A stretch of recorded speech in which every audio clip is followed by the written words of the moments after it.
नदी का पानी। बात पुराने समय की है। किसी नगर में एक भोला नाम का व्यक्ति रहता था। भोला दिन भर खेतों में काम करता है और खेत में उगे अन्न से ही अपने परिवार का गुजारा करता है। भोला ने बचपन से ही गरीबी का सामना किया था। उसके माता पिता बेहद गरीब थे। अब बच्चा बड़ा हो गया, स्कूल जाने लगे, उनका फीस का खर्चा और ऊपर से शुरुआत। भोला अक्सर सोचता था कि जीवन कितना कठिन है, एक समस्या खत्म नहीं होती तो दूसरी शुरुआत हो जाती है। पूरा जीवन इन्हीं को हल करने में ही अटका जा रहा है। ऐसे ही एक दिन भोला एक साधु के पास पहुंचा और उन्हें सारा बोझ बताया कि कैसे मैं अपनी जिंदगी की वजह का सामना करूं। एक काम खत्म हो जाता तो दूसरा शुरू हो जाता। साधु महाराज हंसकर कहते हैं, तुम मेरे साथ चलकर तुम्हें परेशानी का हल देंगे।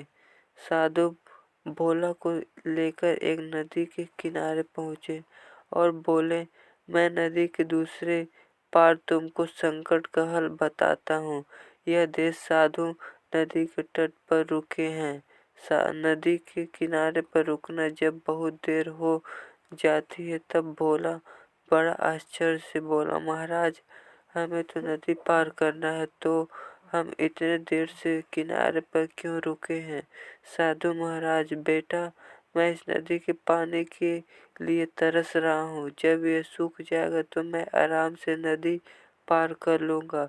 भोला को साधु की बातें समझ नहीं आया। वो बोला, महाराज नदी का पानी कैसे सूख सकता है? आप कैसे मूर्खतापूर्ण बातें कर रहे हैं? भिक्षु हंसकर बोले, बेटा यही तो मैं तुम्हें समझाना चाहता हूँ। ये जीवन एक नदी है और समस्या पानी की तरह है। जब तुमको पता है कि नदी का पानी नहीं सूखेगा तो तुमको खुद प्रयास करके नदी को पार करना होगा। वैसे ही जीवन में भ्रष्टाचार तो जारी रहेगा।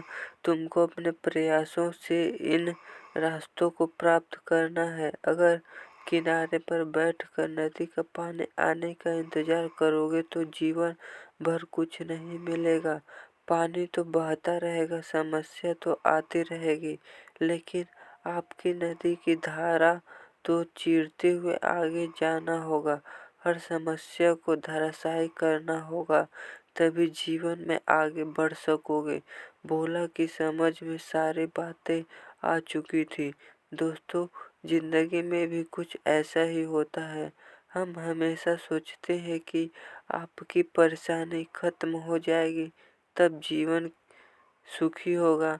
कभी वो परेशानी हल हो जाए तब जीवन सुखी होगा। लेकिन मेरे दोस्त, ये समस्या ही नदी का पानी है। नदी तो बहती रहेगी, आपको पार करके आगे बढ़ जाना चाहिए। तो बताइए दोस्तों, आपको ये छोटी सी कहानी कैसी लगी? अगर कहानी अच्छी लगी तो हमारे इस वीडियो को लाइक और चैनल को सब्सक्राइब कर दीजिए। जय हिंद, वंदे मातरम।